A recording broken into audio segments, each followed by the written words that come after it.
When you finally decide to ditch the cheap pod machines that taste like, well, watered-down coffee, the excitement can turn into a little dread. You've probably heard the horror stories, those budget automatic espresso makers that promise the barista feel but end up splattering milk, choking on beans, or leaving you with a bitter brew that feels like a mistake you'll repeat every morning. If you're standing in the aisle, hand hovering over a $200 model, wondering whether the next price tier is worth the risk, that's where I'm coming from. Link is in the description if you want to check the product details on Amazon. In this video I'm going to walk through exactly why the DeLonghi Rivelia might be the smarter buy, and where it still trips up so you can decide if it belongs on your countertop or if you should keep looking. First off, let's talk about the category itself. Automatic espresso machines that grind, DOS, tamp, and froth in one push are a relatively new breed. The promise is simple: press a button, get a caf-quality shot or latte without learning the intricacies of a traditional 18-shot lever. The reality, however, is that many of these machines hide trade-offs. Some skimp on grinder quality, leading to uneven extraction. Others overcomplicate the milk system, making cleaning a chore that defeats the push-button convenience. The Rivelia sits in the mid-range price point, which generally means you're paying for a better grinder and a more sophisticated frothing system, but you also have to be okay with a few compromises that come with automation. Who should consider the Rivelia? If you're a coffee lover who enjoys experimenting with single-origin beans, wants a consistent espresso shot every morning, and appreciates the ability to make milk-based drinks without a separate frother, this machine fits the bill. It's also a decent option for small families or couples who both want cappuccinos and don't want to buy two separate devices.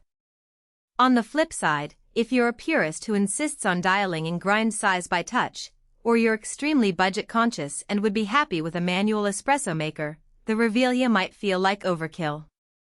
Likewise, anyone who lives in a tiny studio apartment with limited counter space should think twice. The unit isn't exactly compact, and the water reservoir sits on the side, making it a bit taller than a standard drip coffee maker.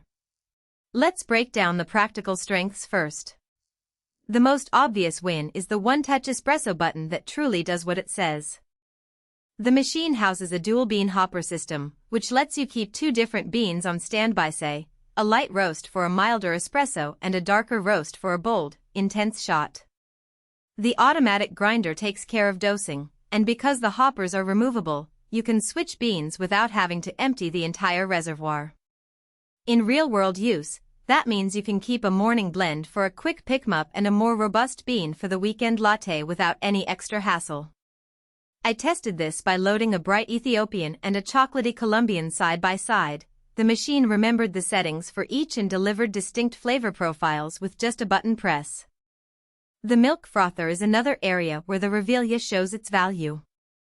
It uses an automatic system that steams and textures milk in under a minute, and the result is a velvety microfoam suitable for latte art. The frothing wand is integrated into the machine, which eliminates the need for a separate pitcher or manual wand. The key practical benefit is speed. If you're juggling a quick breakfast and getting kids ready, you can have a cappuccino ready in the time it takes to toast bread. The frother also includes basic temperature control, so you don't end up with lukewarm milk that ruins the drink. Another practical point is the step-by-step guidance on the display.